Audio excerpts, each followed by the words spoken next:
Mga kapuso, pahirapang ibinyahe ang isang bedridden na lolo sa Cabarogis, Quirino para makuha po ang kanyang ayudang 3,000 piso.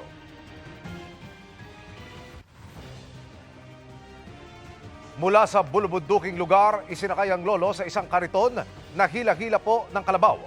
Kwento ng kanyang anak, ginawa nila ito dahil ang pagkakaalam nila, kailangan ay personal na madala ang ama sa poblasyon para makuha ang ayuda.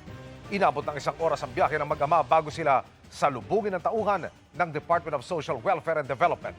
Pero paglilinaw ng DSWD, hindi kailangang dalhin sa kanila ang mga tulad ni Lolo dahil pinupuntahan naman nila ang mga bahay ng mga bedridden na benepisyaryo para ibigay ang ayuda.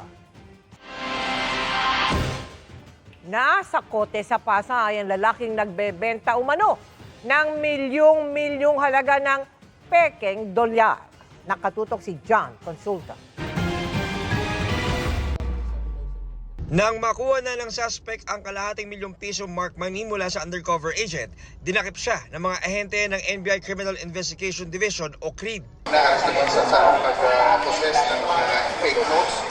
Arestado ang 69 na taong gulang na lalaking huli sa aktong nagbebenta ng pekeng dolyar. Sa loob ng kanyang backpack, bumungad sa NBI at Bangko Sentral ng Pilipinas ang peking foreign currencies at US Treasury bonds. Ayon sa ating impormasyong nakalap ay lahat ng mga peking dokumentong ito, maging itong mga fake US dollars at Treasury bonds ay nagkakahalaga ng 200 plus million dollars or bilyong-bilyong piso. The 100 US dollars yun ang medyo alarming.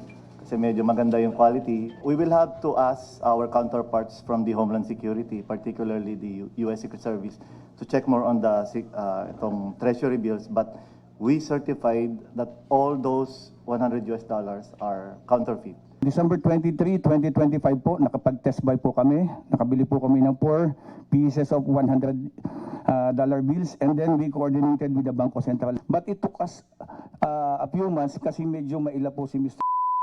Naharap ang suspect sa patong-patong na reklamo, kabilang ang illegal possession and use of false treasury or bank notes. May nagbigay sa akin. I have no idea na yung pala yung mga counterfeit. To financial gain, definitely, that's the intent. Hindi maaaring gawain lang ng isang tao to. Ano po? Sigurado may pagawaan to, may imprenta to, at may mga kasama ano po. So, doon na po muna tayo. Pero meron na po rin kaming tinitingnan ng mga deeds po. It's a direct offense also to the US government na yung pera nila pinuproduce at gagamitin kung saan mga bagay. Paalala ng BSP para matukoy kung tunay ang pera. Feel, look, and tilt. Feel, number one kasi yung mahirap pikihin yung material ng pera. Touch pa lang, rough na siya eh. So, hindi siya ordinaryong bond paper na smooth. This one, ano na yan eh, masasalat mo yung United States of America na yan. So, raised printing. Look, so may watermark yan. So, look it against the light. May mga features dyan, yung embedded security thread, nakatago yan dyan.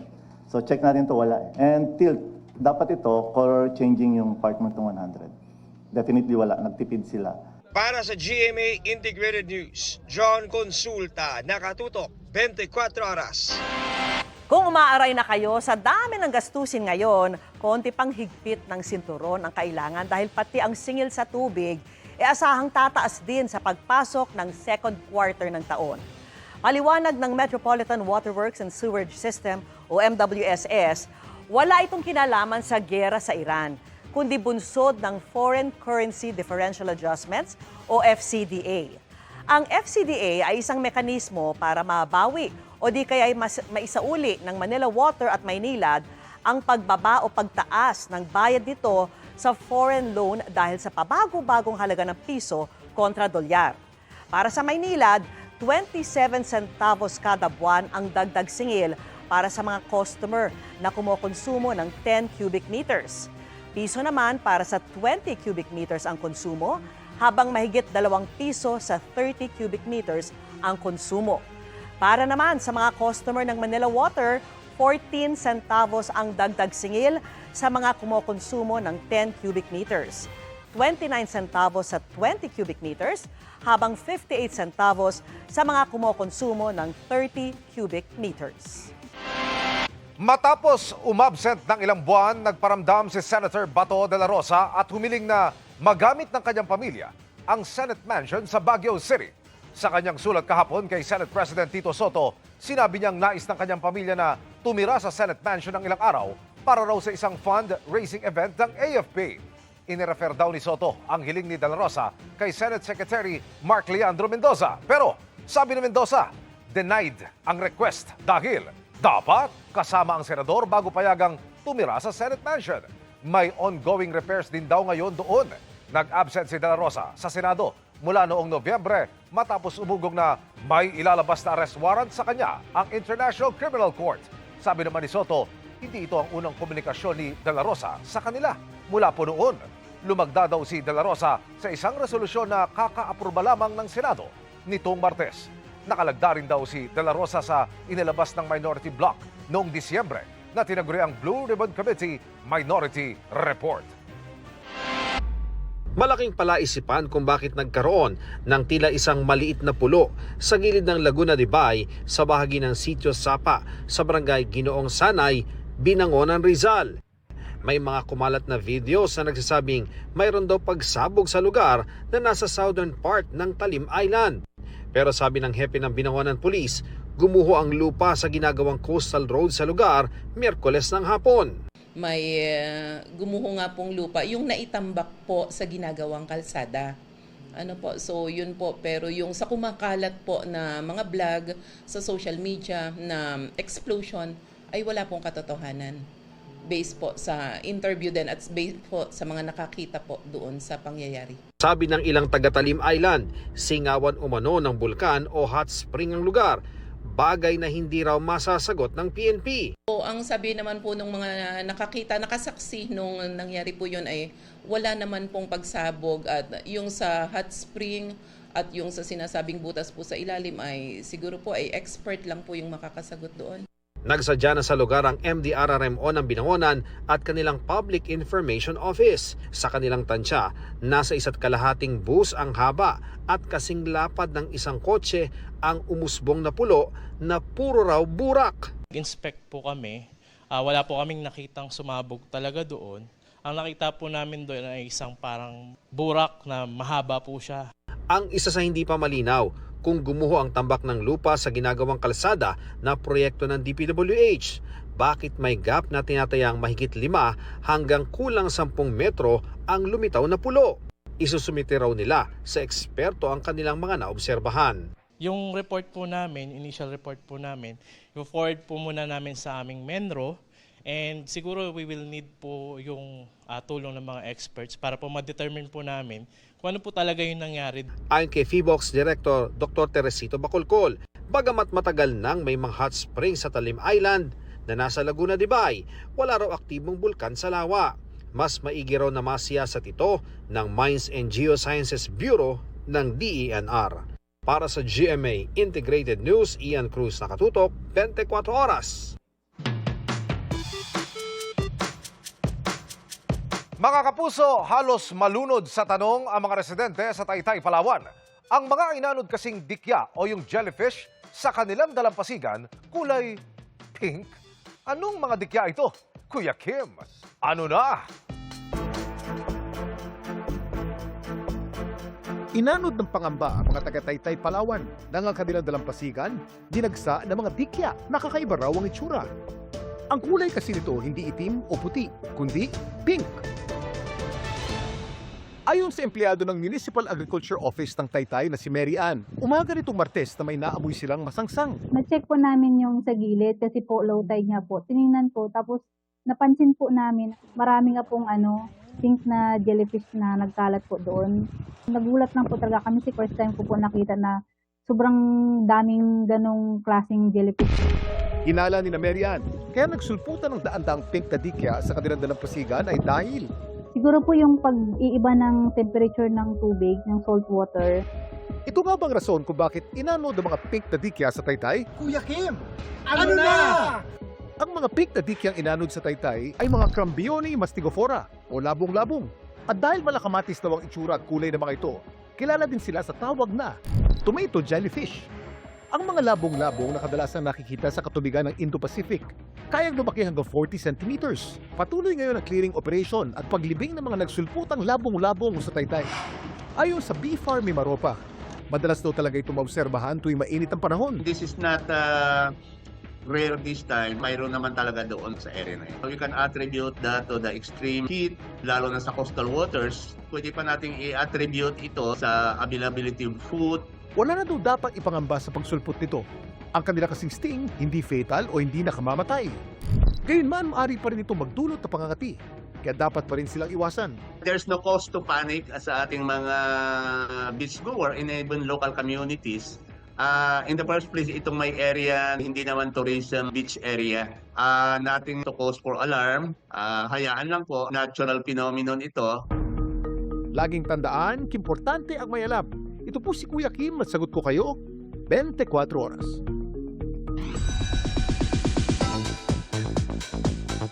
Mabilis na chicken tayo para updated sa Showbiz Happenings.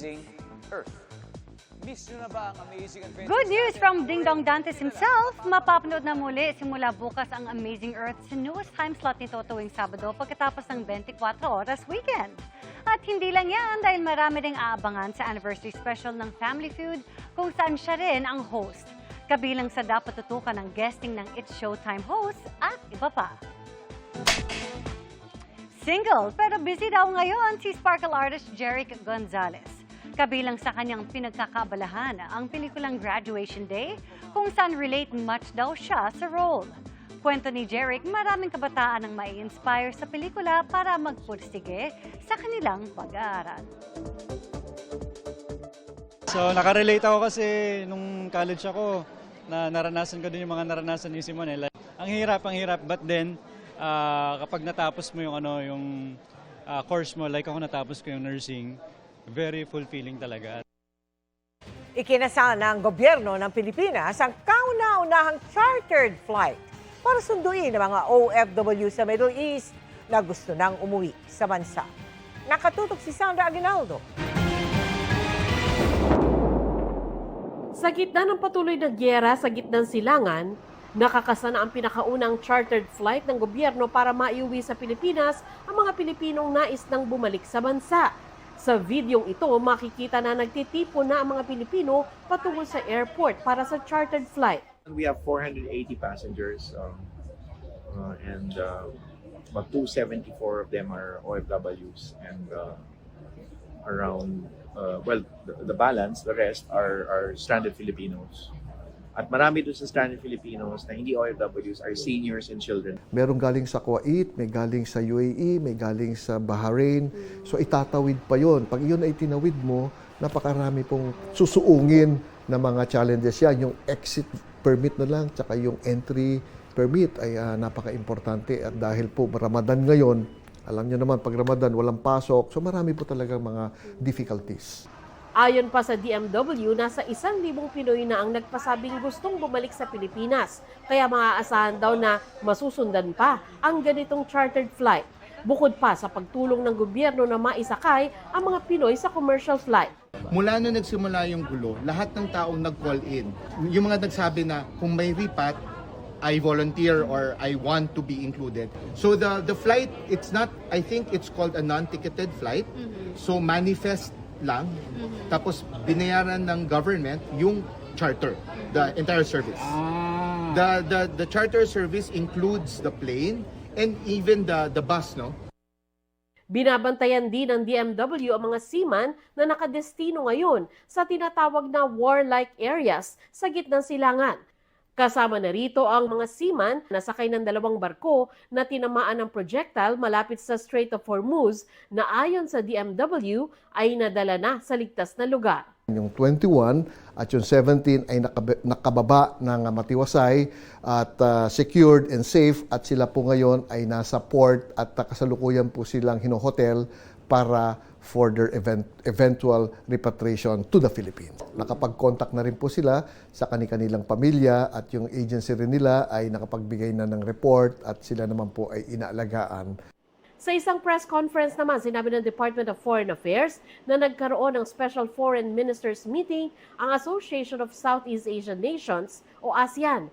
Doon nanawagan sila para sa diplomasya at kapayapaan sa Middle East. Nagkaisa rin ang mga foreign ministers ng ASEAN na paganahin ang mga mekanismo para mabawasan ang inaasang matinding epekto ng giyera sa supply ng langis. Magtutulungan din daw ang Pilipinas at mga kalapit bansa nito sa ASEAN para matulungan ang mga nationals ng isa't isa. Gaya halimbawa ng Singapore na nag-alok na magsakay ng mga Pilipino sa military plane nito palabas ng Saudi Arabia. They did not only offer that to the Philippines, but they offered it to other ASEAN member states. And this is how it's being done in ASEAN.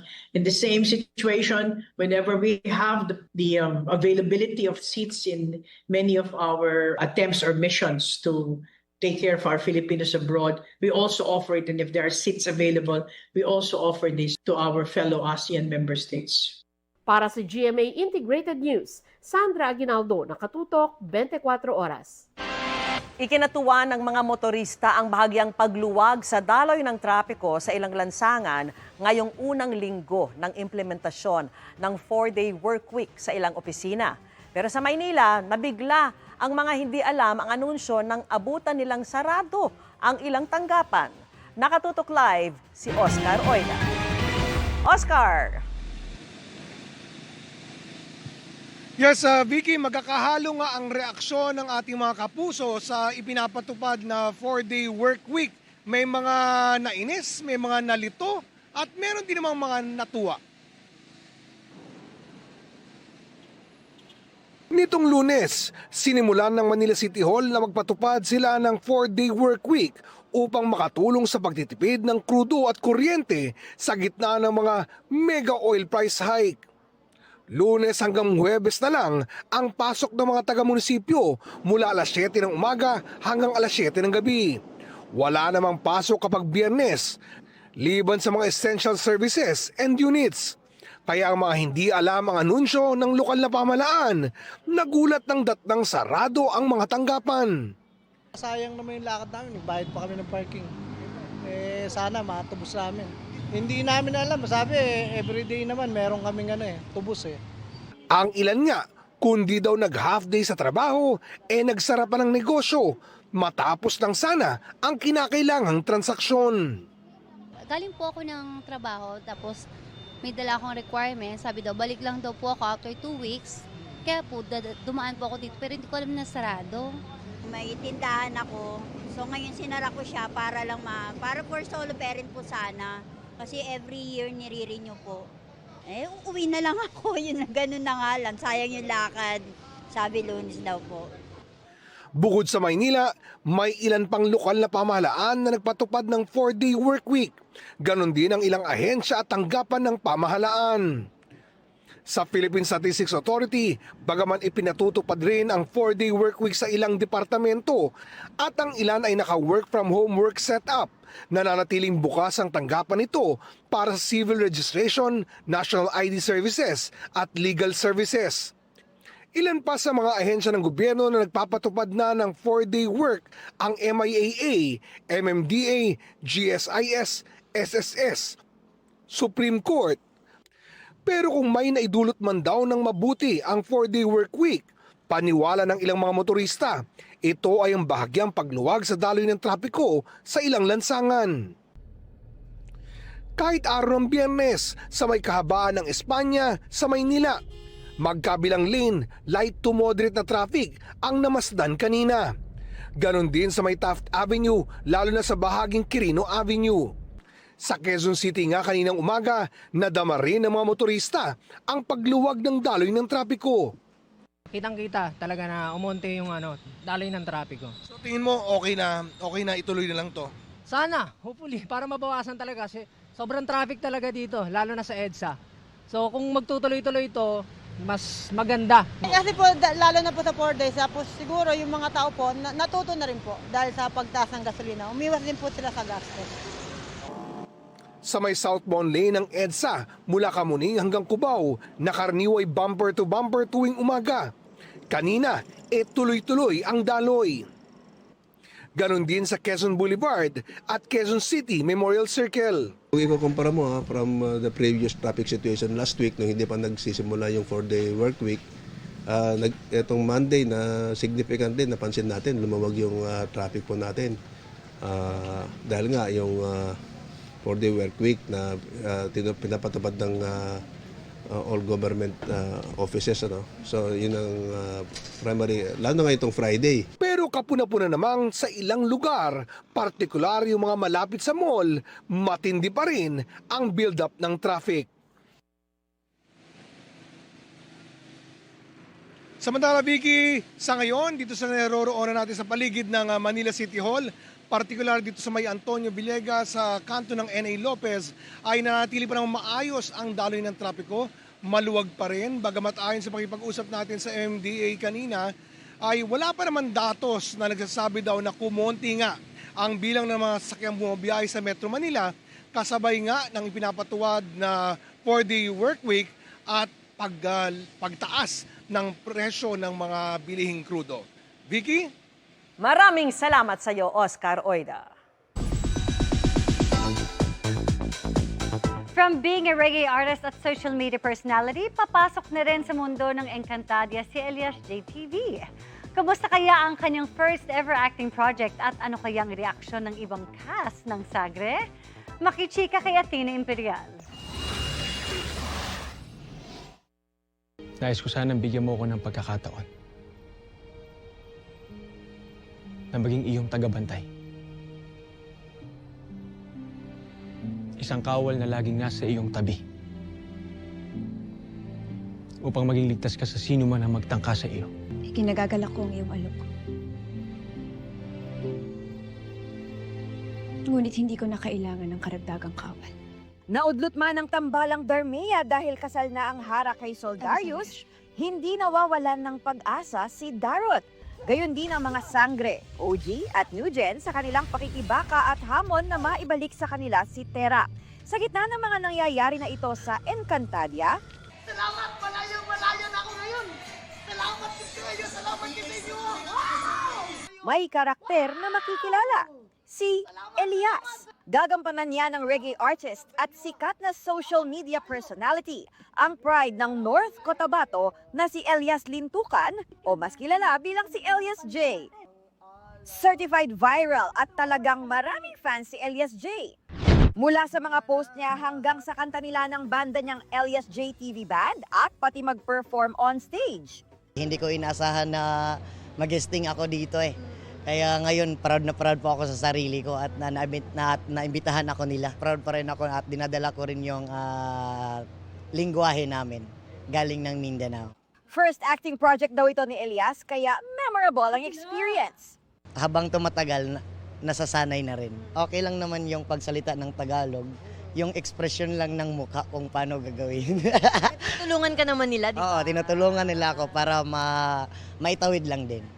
Ang cast and crew ng Encantadia Chronicles Sangre napapaindak dahil sa nakakaaliw na pagganap ng reggae musician.